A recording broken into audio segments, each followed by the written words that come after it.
White liberals have trouble because for the most part, they tend to be pretty privileged, okay, pretty well-to-do, okay, and are hyper-focused on the culture war stuff, which is typically driven by their unending guilt. So just be a freaking human being, treat the freaking students with respect, okay? And can we please just hire the most qualified people to do the job, because kids can't even freaking read. Anna Kasparian is once again destroying the woke cult, and the liberals over there on the left are having a meltdown because Anna Kasparian has been, trying to pander to the left for so long, made her living off of pandering to the left for so long, and now she's waking up and realizing the woke left has just gone too far, and now Anna Kasparian is calling out the brainwashing that is happening in liberal schools. This tweet here is from Actual Justice Warrior. He says, ridiculous, ridiculous, quote, Anna Kasparian calls out a Massachusetts middle school for their DEI hiring scam where a woman was clearly hiring her unqualified friends, but white liberals were too afraid to confront her because she was a black woman who often cried racism. This is just wild, man. The world that we live in is so wild that even the young Turks, even Cenk, Uygur, and Anna Kasparian are having to call out the left because of how far they have gone. Let's check out this clip here, and then we're going to watch the longer version right after. Okay, white liberals have trouble because for the most part, they tend to be pretty privileged, okay, pretty well-to-do, okay, and are hyper-focused on the culture war stuff, which is typically driven by their unending guilt. So just be a freaking human being, treat the freaking students with respect, okay? And can we please just hire the most qualified people to do the job, because kids can't even freaking read. And we're having a discussion about like, is the double-blind hiring process increasing diversity when the person who's implementing this policy isn't even following it and deciding to hire her friends instead? Yeah, 100%. Ridiculous, ridiculous. If you didn't have the needless white guilt, if you didn't have the patronizing you could tell Anna Kasparian's just fed up with this stuff. And it's great to see that there are lefties out there like Anna Kasparian that have the ability to wake up, because for the longest time, I was completely black-pilled on everyone involved in the left. I thought it was just over for them. I thought it was over for the country. Like none of them would ever wake up because they've been brainwashed by this woke cult for so long and so well. And now, they're obviously going after schools, they're going after children and everything. It had looked like the battle was kind of lost. And people like Anna Kasparian are forcing other leftists to think about, have we gone too far? Is this ridiculous? Like Anna Kasparian is saying that it is. Obviously, we know the answer. Yes, it is ridiculous. But now they have lefties who are also having to look into this because of what Anna Kasparian is saying. This video here is from the Young Turks. It says liberal school district implodes after culture war fiasco. And this is Anna Kasparian calling out these woke schools. Let's check this clip out here from Anna Kasparian and Cenk Uygur. Have been playing out at Amherst Regional Middle School in Massachusetts. And man, has it been a nightmare. So it's tearing teachers, administrators, students, and parents apart. And it really has to do with identitarianism and which group in the hierarchy should be cared for the most. And of course, that leads to conflict. So here's a little background about the school itself.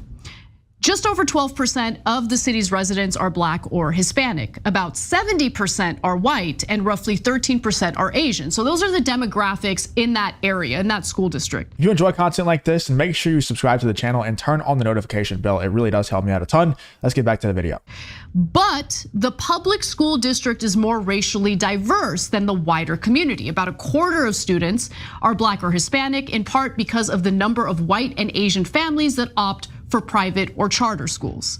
So the white and Asian students are going to private or charter schools. They're focusing on academics. Then you look at this public school and they're riddled with culture war nonsense.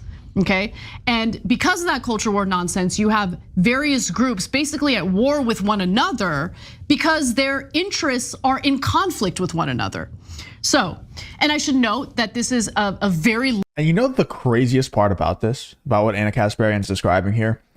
She's stating that their interests are in conflict with one another. So we have the people on one side who are just trying to hire people based on skin color, are super focused on the culture war, are super focused on the race of the children, of the teachers, of the parents, everything. Super focused on identity politics. Then there's the other side that just wants their children to go to a school that's going to properly educate them. Like Anna was saying earlier, there are children who are graduating middle school and going to high school who can't read. And we're focused on what color the teachers are and hiring underqualified people because they are certain colors and things like that. the craziest part is, whenever she says there's conflicting interest, right? There's one side who wants to focus on the color of the skin and everything like that. One side who just wants their children to go to a good school that's going to teach them everything that they need to learn. The side that just wants their children to go to a good school, or go to a school that's at least capable of teaching them how to read and write properly, how to do addition and subtraction and multiplication, like the basics that you should be able to teach kids. That's the side that gets called racist whenever they just want their children to go to a good school, a school that's going to teach them the basics of what children need to know.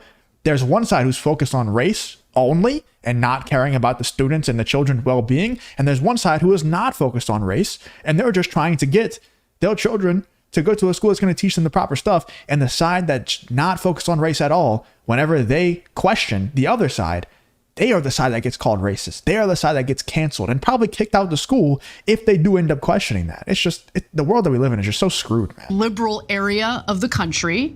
And so, go ahead, Cenk. There's identity politics that is played on the left. And this story is a really interesting intersection where those identity politics clash. Yes. And then people don't know what to do because they're making decisions not based on logic or facts, but based on identity.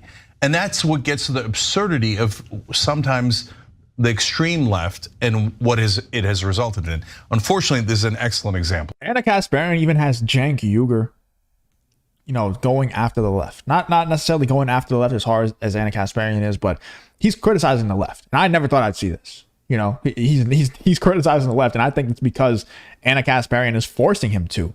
She's forcing him to see the error of his ways, the error of his lack of common sense, or the perception of common sense at the very least.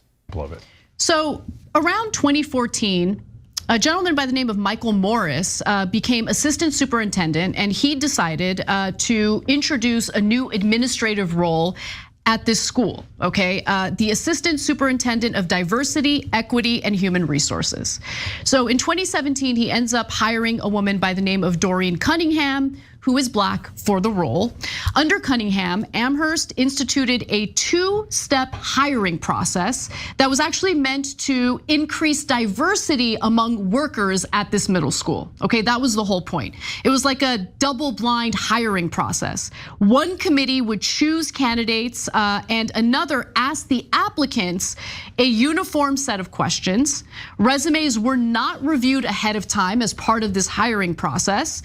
And the two committees did not communicate with one another about the applicants that they were reviewing and considering for positions within the school. Now, to Cunningham's credit, this did in fact increase diversity within the school. So Cunningham said that she trained everyone, anyone who was going to be part of the committees was trained to look at their bias.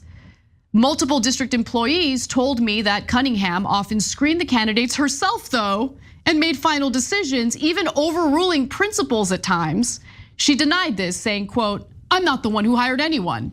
No, the rest of the article seems to indicate she was the one that hired anyone. So you have your first absurdity here where she says, I'm gonna train all of you guys because I don't want you to have any bias. We want these hiring decisions to be perfect. They go through the whole training, etc. And then she's like, yeah, ignore that. I'm just hiring them. Go, you, I like you guys, come on. Yeah, no, it's. Come on.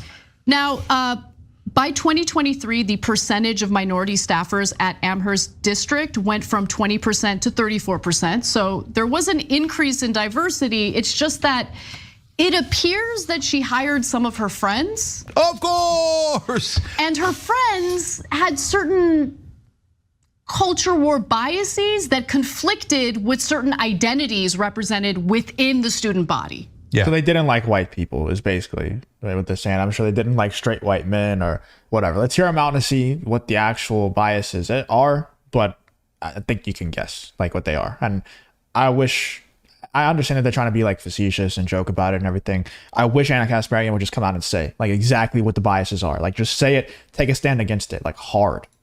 Look, it's one thing if you're going to do DEI, and we've got our issues with the way some of that is implemented. It's another thing when you say you're going to do DEI and then you just hire your friends, okay? And then that makes everyone hate DEI 10,000 times more.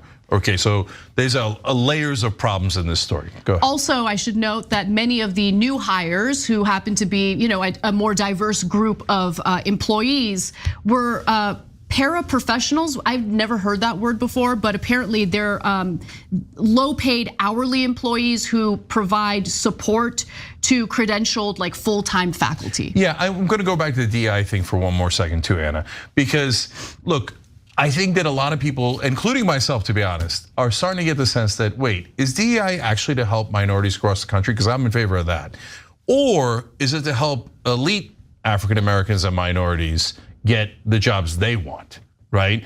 And so again, that's why this story is an interesting example, because she just uses DEI as an excuse to hire her Black and Latino friends. And not only that, but hire her Black and Latino friends that really don't like white people, that probably really don't like straight white men, and you know, the typical culture war stuff, the typical people who are taking advantage of DEI, exactly what they think. And it's, I mean, once again, awesome to see people like Anna Kasparian, who feels like it's kind of, she's kind of forcing Cenk Uygur to also go after these kind of things, because I don't think that, you know, the Young Turks, Anna Kasparian, Cenk Uygur, anybody within the Young Turks would go after these kind of stories. But yeah, nowadays they are, and I think it's all thanks to Anna Kasparian. So shout out to Anna. Hopefully she's being genuine. Hopefully she's not just trying to ride the wave that she knows is coming, because the pendulum is going to swing the other way soon. So hopefully she's being genuine. I think she is. Let me know in the comments if you feel like she is. Let me know what you guys think though. What'd you think of this video? Let me know in the comments. If you did enjoy the video, please leave a like, subscribe, all that good stuff, and I hope to see you guys on the next one.